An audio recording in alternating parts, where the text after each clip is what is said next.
ఏమో, అమ్మంటే అంతేనేమో. ఆ చేతికి గోరింట పూస్తే గోళ్లకు రంగులద్ది వేళ్లతో సరసమాడే భార్య నుండి పాపకి గుచ్చుకుందని గాజులన్నా వెయ్యని బోసి చేతులాడదెప్పుడైందో. పడుచుకళ్ల చూపులు పొడిచేస్తుంటే సిగ్గుతో సర్దుకుని మురిసిపోయే కుర్రది పరాయి మగవాళ్ల మధ్య పట్టించుకోకుండా కొంగుని కప్పి ఆకలి తీర్చే తల్లెప్పుడైందో.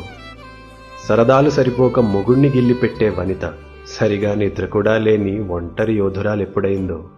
ఏమో, అమ్మంటే అంతేనేమో. ఉన్న రుచులన్నీ ఊరించి చంపిన బిడ్డ కోసం అడ్డంగా తలూపిన త్యాగం ఎప్పుడు పుట్టింది? తన పేగు అంచున వేలాడిన ప్రాణం కోసం తొలి ఏడుపు విన్న క్షణమే ఆడది చనిపోయి అమ్మెలా పుట్టింది. అన్నిటికీ అమ్మనే అవసరం మారి ఆమెకేమొచ్చనే రోజొచ్చినా మౌనంగా దుఃఖాన్ని దిగమింగి చిరునవ్వు చిందించే ఓర్పెక్కడిదో.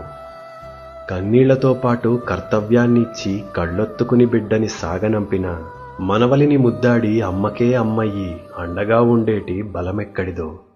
7 పదుల వయసు మీద పడినా చిక్కిన చేతులు ముడతపడినా ఆకలిగా కొడుకొస్తే బువ్వ పెడదామని గుమ్మంకేసి చూసే జాలెక్కడిదో. గొంతులో గంగతో వీడ్కోలు చెప్పిన గుండెతో దీవించి జగము విడిచి ఓ పాత చీరని హత్తుకుని పడుకుంటే గాఢంగా నిదురనిచ్చే హాయెక్కడిదో. ఏమో, అమ్మైతేనే ఇలా ఉంటుందేమో. బంధాల కడలిలో మొదటి అల అమ్మది. అమ్మ నాది అనే అధికారమే లేని పసిగుండె క్షణములో పగిలిపోదా? అమ్మ లేదు అనే రోజంటూ వస్తే సొంతగూడైన శ్మశానమైపోదా?